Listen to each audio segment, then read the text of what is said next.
নমস্কার, Binoy Ghosh. Welcome to my educational channel. আজকে আপনাদের সঙ্গে কিছু জিনিস শেয়ার করব যে নিফটি কিভাবে ব্রেকআউটগুলো করলো, এবং সবথেকে মজার ব্যাপার আজকে কয়েকটি জিনিস ঘটেছে, সেগুলো আপনাদের সঙ্গে শেয়ার করব এবং পরপর বলবো। আর দুই একটি স্টক নিয়ে আমরা একটু আলোচনা করব এবং তারপর কমেন্ট সেকশনে কমেন্ট নিয়ে আলোচনা করব। এখানে আমরা একটা জিনিস দেখতে পাচ্ছি, এখানে নিফটি পরপর কিন্তু দেখা যাচ্ছে 7 দিন, এই টানা 7 দিন নিফটি বাড়লো। এই টানা 7 দিন নিফটি বাড়ার জন্য অনেকটাই মার্কেট বেড়ে গেছে। আজকে 24,774 এরকম জায়গায় ক্লোজিং দিয়েছে। কিন্তু মজার ব্যাপার হলো আজকে অনেকগুলি ঘটনা ঘটেছে, সেটা অঘটনও বলতে পারেন। কীরকম? নিফটি প্রথমেই পরপর টানা বাড়ছে, তার সাথে সাথে আজকে যেখানে নিফটি ওপেন হয়েছিল সেখানে 24,572। আমরা যদি দেখি আগেকার সাপোর্টগুলি, এখানে একটা সাপোর্ট ছিল 24,500, সেটা ভেঙে 24,572 লেভেল ওপেন হলো। তারপরে এই যে এখানটা যেটা সাপোর্ট ছিল সেগুলোকেও ব্রেক করলো, ব্রেক করে 24,774 বন্ধ হলো। যেটা মজার ব্যাপার বলতে চাচ্ছি আমি এই কারণে, মজার ব্যাপার বলতে যেটা বোঝাচ্ছে, আজকে একটা 3 আগস্ট নতুন trading day. According to SEBI regulation, যে 3:15 থেকে মার্কেট বন্ধ থাকবে, তারপর 3:25 থেকে 30 অ্যাডজাস্টমেন্ট হবে, তারপর 3:20 থেকে 25 লিমিট অর্ডার, মার্কেট অর্ডার, এসব বিভিন্ন রকম ব্যাপার ছিল। এখন যেটা ঘটনা সেটা হচ্ছে যে 3:15 আজকে মার্কেট বন্ধ হলো, তখন 24,573 নিফটি বন্ধ হলো। আজকে এমনিতেই গ্যাপ আপে খুলেছে মার্কেট। 24,573 বন্ধ হয়েছিল 3:15 সময়। নিশ্চয় আপনারা খেয়াল করেছেন, বিশেষ করে যারা অপশন মার্কেটে কাজ করেন তারা ভালো করে খেয়াল করেছেন। আজকে যেহেতু আমরা অপশন মার্কেটে বেশি কাজ করি সব থেকে, সেই কারণে আমাদের এটা খেয়াল রাখতে হয়। 3:15 সময় দেখা গেল 24,573 মার্কেট ক্লোজ হলো। তারপর 3:30-এ তার মধ্যে কোনো ট্রেডিং হলো না, কিছু না। এবং নিফটি দেখবেন কোনো রকম কিছু স্পার্কিং হয়নি, নিফটি বাড়েনি, কমেনি, কিছু না। হঠাৎ করে 3:30-এর পর দেখা গেল নিফটি প্রায় 201 পয়েন্ট, অর্থাৎ 24,774 এই লেভেলে গিয়ে বন্ধ হলো, অর্থাৎ 201 পয়েন্ট উপরে বন্ধ হলো। অর্থাৎ যেটা আমি বোঝাতে চাচ্ছি, 3:15 যেটা দেখালো তার থেকে 201 পয়েন্ট উপরে নিফটি বন্ধ হলো 3:30-এর পর। এটা হচ্ছে অ্যাডজাস্টমেন্ট হলো। এতে ট্রেডারদের কি সুবিধা হয়েছে জানি না, মার্কেট এতটা বেড়ে গেল। লাস্ট 15 মিনিটে আমরা যদি একটা চার্ট দেখি বুঝতে পারবো, রিলায়েন্স যেহেতু আমাদের 1 নম্বর শেয়ার, সেই রিলায়েন্সের চার্টটা আমরা একটু দেখে নেবো লাস্ট 15 মিনিটে কী ঘটনা ঘটেছিল 3:15 থেকে 3:30। তারপরে আমরা নিফটিরই আর একটা ক্যালকুলেশন আপনাদের দেখাবো, সেটা দেখলে বুঝতে পারবেন। তাহলে এখানে আলটিমেটলি দেখলাম যে নিফটি এত বাড়ছে অথচ স্টক সেভাবে বাড়লো না। এবার দেখুন, এখানে একটা নিফটির 15 মিনিটের ক্যান্ডেল দেখানো হয়েছে, জাস্ট 3:15 থেকে 3:30-এর ক্যান্ডেল। দেখুন কতটা উপরে গেল রিলায়েন্স, আবার নিচে এখানে এসে বন্ধ হলো। তো এটা যদি আপনারা দেখেন, এটা 15 মিনিটের ক্যান্ডেল রিলায়েন্সে, এতে কি এফেক্ট হলো, কি করে নিফটি এত পয়েন্ট বাড়লো? এটা কি কোনো ম্যানিপুলেশন, বা এটা জানি না, এটা ট্রেডারদের পক্ষে খুবই অসুবিধা, বা গভর্নমেন্ট এটা নিয়ে কি করছে কিছু বোঝা যাচ্ছে না। এই চার্টটা যদি দেখেন আপনারা, এই চার্ট দেখলে বুঝতে পারবেন এখানে এই রিলায়েন্স কিভাবে, এখানে দেখা যাচ্ছে রিলায়েন্স 1309 ছিল, সমস্ত 1309 দেখাচ্ছে এই ক্যান্ডেলে। কিন্তু রিলায়েন্স তো এই ক্যান্ডেলে এই অবধি এসেছিল, এখানে 1319 আছে, কিন্তু এখানে হাই তো 1319, এখানে দেখালো ওপেন 1309, হাই 1319, লো এসে গেল 1309। তাহলে আলটিমেটলি এত বড় যে একটা ক্যান্ডেল হলো, এত বড় ক্যান্ডেল হয়ে ধরুন 19 টাকা বাড়লো, আবার 19 টাকা পড়েও গেল, তাহলে নিফটি কী করে এত বাড়লো সেগুলো আমাদের একটু অ্যানালিসিস করতে হবে। নিফটি 50 যে কটা শেয়ার, সেখানে কে বাড়লো এইটুকুর মধ্যে? সবে তো মার্কেট শুরু হয়েছে, আমি ভিডিও করতে বসেছি। এটা আগামী ভিডিওতে হয়তো আর একটু ভালো করে বলতে পারবো, বা দেখা যাক। রিলায়েন্স দেখে বুঝতে পারলেন রিলায়েন্স বাড়লো না। তো আলটিমেটলি এরকম যদি আপনারা অ্যানালিসিস করে দেখেন, তাহলে আমরা বুঝতে পারবো যে কে বাড়াচ্ছে। আরও একটা জিনিস আপনাদের দেখাই, যে নিফটি যদি আমরা 15 মিনিটের চার্ট দেখি, সেটা আমরা বুঝতে পারবো নিফটির 15 মিনিটের চার্টে যদি আমরা কনভার্ট করি। সেটা দেখুন কিভাবে এই 15 মিনিটের চার্টটা হলো। মানে সারাদিন নিফটি চললো, একটা ক্যান্ডেল এত বড় হলো না, তারপরে গ্যাপ আপে খুললো। একটা ক্যান্ডেলে দেখুন নিফটিকে 201 পয়েন্ট বাড়ালো। তো উইদাউট ট্রেডিং কিভাবে বাড়ছে, এটা ভেরি ডেঞ্জারাস ব্যাপার, এবং এটা গভর্নমেন্টই একমাত্র জানে এটা কি সিস্টেমে।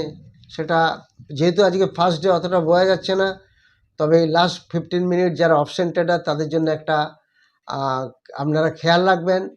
তার কারণ অপশানে 15 মিনিটসে সৌদা রাখাটা বেশ চাপ হবে হেজিং করা না থাকলে। সেটা আজকে আমরা ফার্স্ট ডেতে সেটা দেখতে পেলাম। যাই হোক, এটা নিফটির সম্বন্ধে বললাম। আজকে আরও দুটি স্টক, যে স্টকগুলি বিশেষ করে একটা স্টক আছে জিএসএম ফয়েলস। এটা নিশ্চয়ই আপনারা জানেন যে এটা দুদিন ধরে পড়েছে, আজকে 20%-এর সার্কিট হয়েছে। এই 20%-এর সার্কিট হলো আজকে, গতকালও 11-15%-এর মতো পড়েছে। এটার একটা নিউজ আছে, সেটা আপনারা জানেন। এটা নিয়ে তো অলরেডি অনেক ভিডিও বেরিয়েছে, দেখে নেবেন। এই নিউজ দেখে আপনারা বুঝতে পারবেন। কিন্তু এর তো দুদিনে, আমার বক্তব্য দুদিনে তো আর ফান্ডামেন্টাল চেঞ্জ হয়ে গেল না। এই একটা নিউজ আছে, একটা 32 crores-এর ডিসপুট আছে partner behind shooting of.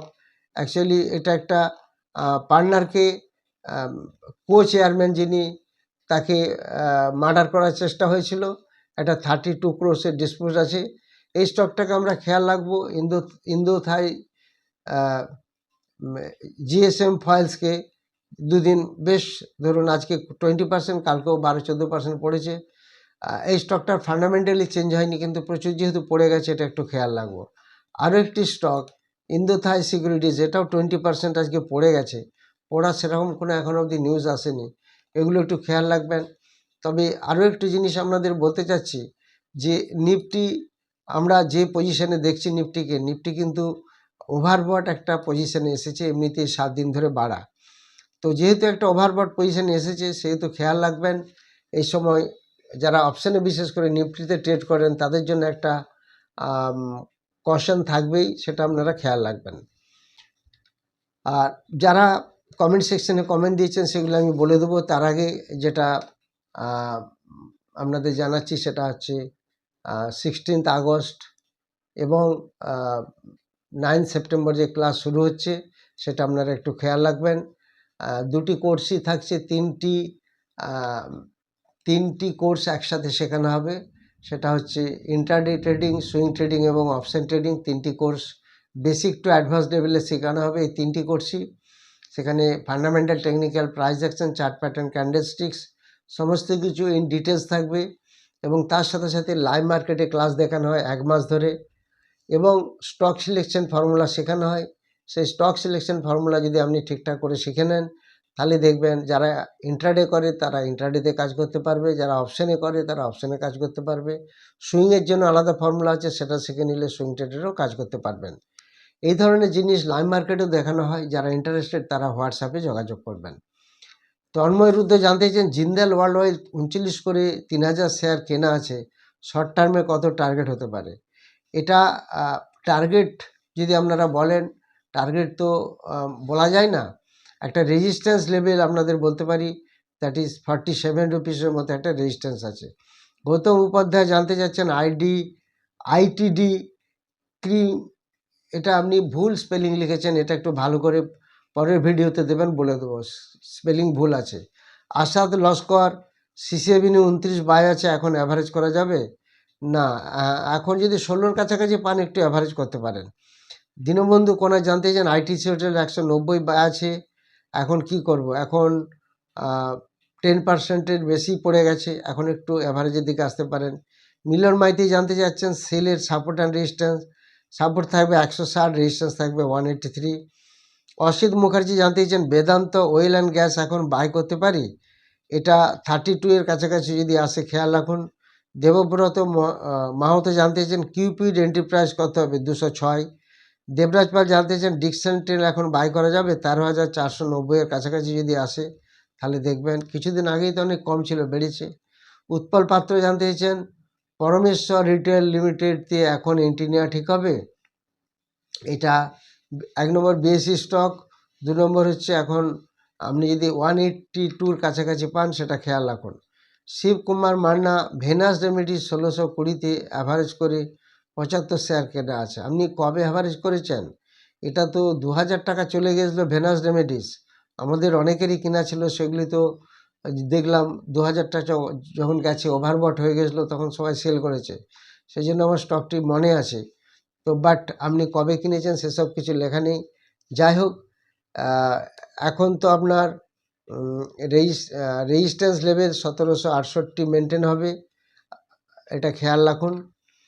Arup Manna জানতে চাইছেন এমটিআর এখন কেনা উচিত, কিনলে কততে কিনবো? 5310 এই লেভেলটা খেয়াল রাখুন।